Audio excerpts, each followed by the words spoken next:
I'm Marla, and this is my mum, Dr. Janelle Sinclair. She's a biochemist and natural medicine practitioner, and today we're going to answer some of your questions about natural medicine for mental health. Thanks, Marla. Marla's going to ask me some of your questions that we've received over the last month about depression and anxiety and how that relates to the ketogenic diet, intermittent fasting, weaning off antidepressants, supplements for kids, and even Bell's palsy. We won't be covering all the questions that we've received over the last month, but there will be another Q&A in the next week or so. So Marla, what's the first question? This is a good one, Mum. Does sugar cause anxiety? Does sugar cause anxiety? That is a good question, isn't it?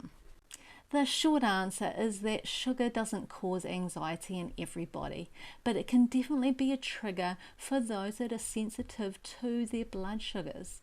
And reactive hypoglycemia, which is low blood sugars in reaction to what we're eating, is something we talk a lot about on this channel, and it is definitely something to think about or consider when it comes to anxiety. It's the first thing I actually look for in clients that have anxiety. We're not going to talk about that anymore today, but if you are interested in the blood sugar and anxiety connection, or if you have anxiety and you haven't thought about that ever before, make sure that you check out my video on blood sugars and anxiety, and we'll link that up here for you. In regards to blood sugars impact anxiety, what do you think about ketogenic diet? Would it help or make anxiety worse? So the ketogenic diet is really popular at the moment, isn't it? And intermittent fasting too. So how many of you here watching today have tried it? Let me know your experience. So the ketogenic diet can be really great for people that's struggling to lose weight and has a lot of insulin resistance. And many experts are saying it's great for the adrenal glands and it's good for balancing out cortisol. I'm not sure if I agree 100%. I think that the ketogenic diet may be really good for overweight people, but not for people with anxiety. When you have anxiety, you want to avoid any pressure on the body, any stresses on the body, because it's the fight and flight response that often will trigger anxiety. So the intermittent fasting as well as the ketogenic diet can put a lot of stress on the body. So I think the biggest problem with the ketogenic diet is getting into ketosis. So transitioning from running on carbs to running on fats or ketones. So I think it's in this stage that anxiety could be triggered a lot more. I've seen this with intermittent fasting too. So with intermittent fasting, you are not eating for an extended period of time, say 16 hours a day. You go without food, so maybe from 7 p.m. to 11 a.m. And the thing is, this is a long period of time for the body to go without fuel if your body really, really needs it. And I've seen this a lot with people with anxiety, that it's like their body's running on empty. And when they don't get that fuel into their cells, their body responds by giving them adrenaline, and then that triggers the anxiety. So I have personally found that when you balance out your blood sugars and you also give fuel to the cells, that might be mitochondrial support, but it's just or fuel in the way of food, you can actually help anxiety. So I think the ketogenic diet, the transition getting into the ketogenic diet may trigger anxiety because your body's not running easily on one fuel source, and also with intermittent fasting too, because you're going extended periods of time without food or fuel for the brain or for the cells, and in response the body can release adrenaline, which then goes on to cause anxiety. We've had a number of questions about antidepressants, medication and natural medicine. Can you answer the following please, Mum? Can we start using natural medicine for anxiety after finishing an antidepressants? What can we do to support ourselves when coming off antidepressants medication? And how do we know when we're ready to reduce the medication? All right, the subject of antidepressant medications and natural medicine is a really great topic. So firstly, let me say that 98% of all the supplements that I mention here on this YouTube channel are safe alongside antidepressant medications. It's really probably just tyrosine and 5-HTP and SAMe, which I don't talk about much, but they're probably the 3 supplements that you need to be careful about if you are taking antidepressant medications. But everything else, your minerals and supporting your adrenal glands and your hormones and your gut health, they're all safe. And sometimes these supplements can actually make your antidepressants work better, like omega-3 and folate too. Firstly, if you're thinking about reducing your antidepressant medication, you need to talk to your medical doctor. You need to talk to the person that prescribed it for you and talk to them about how fast you should come off it, because they'll know how long you've been on it. And so that's number one. Secondly, my recommendation when you're coming off your antidepressant is make sure that you've made changes in your life since you first went on it. So make sure that you've taken out all the stress that maybe caused the depression or the anxiety. If you can't do that, do some counselling or do some cognitive behavioural therapy so you can change the way you're thinking about that situation. Also, maybe consider optimizing your diet or supporting yourself that way.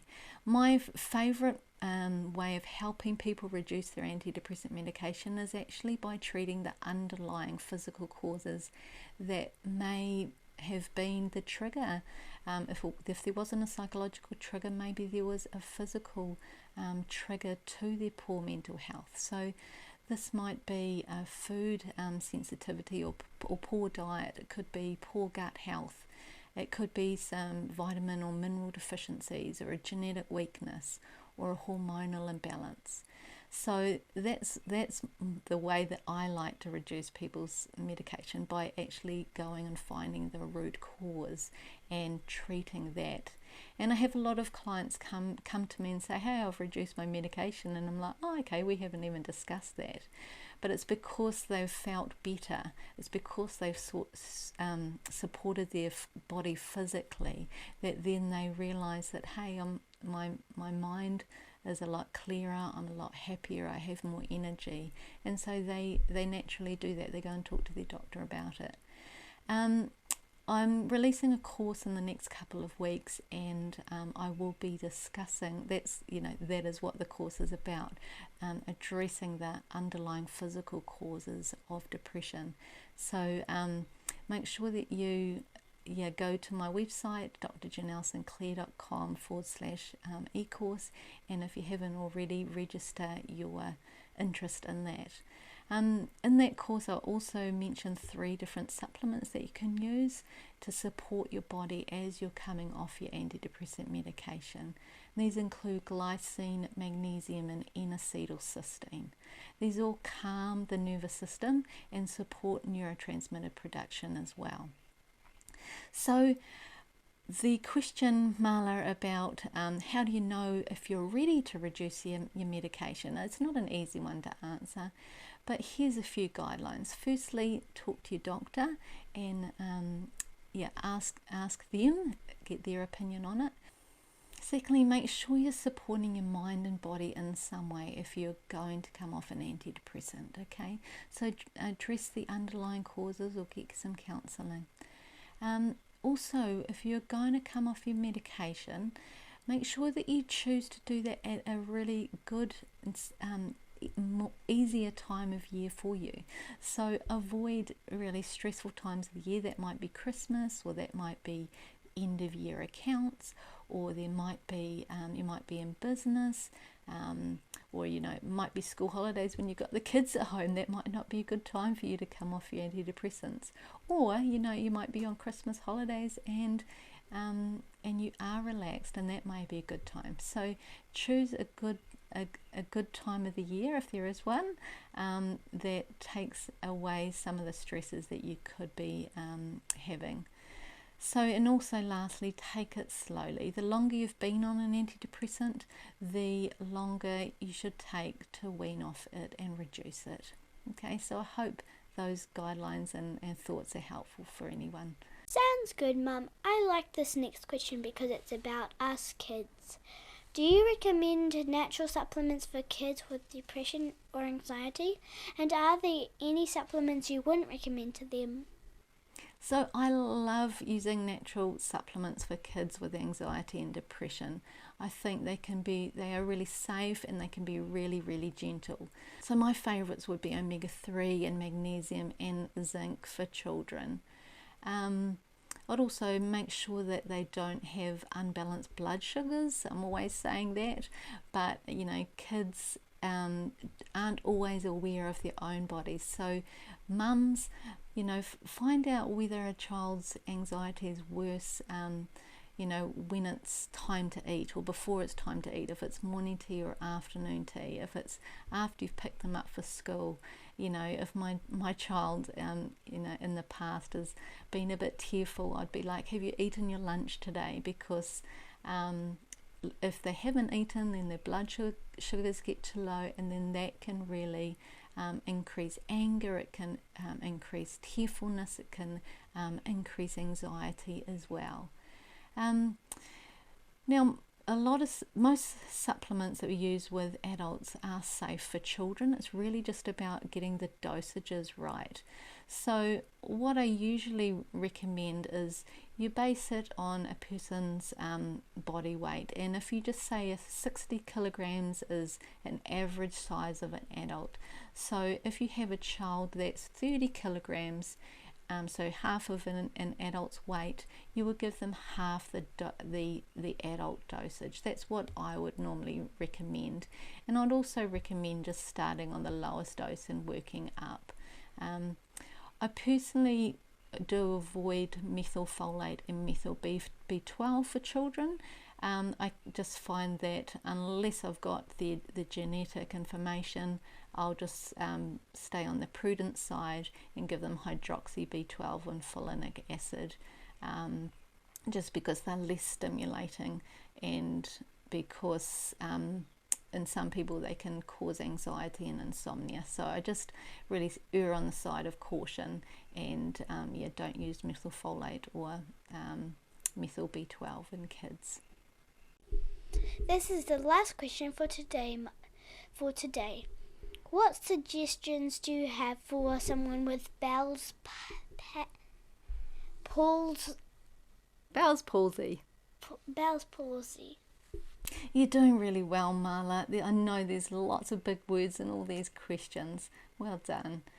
So Bell's palsy, Marla, it's a type of facial paralysis. So some of the muscles along one side of the face can stop working, and they can have lack of control. So with this, with Bell's palsy, let me say that I'm not the expert in it, but I did go and look into some of the research to see whether there were specific nutritional deficiencies that were common in Bell's palsy. And what I found was that there is at least 4, and they're magnesium and potassium, vitamin B12 and vitamin D. So it'd be my recommendation for the person that asked this question is to, number 1, do blood testing for potassium, vitamin B12 and vitamin D. Also review your diet just to make sure that you're getting good intake of all of those nutrients too. 99% of people are not getting the intake of potassium, so that's going to be a really important one to look at. Thank you, Dr. Janelle, for all your help, and thanks everyone for being here.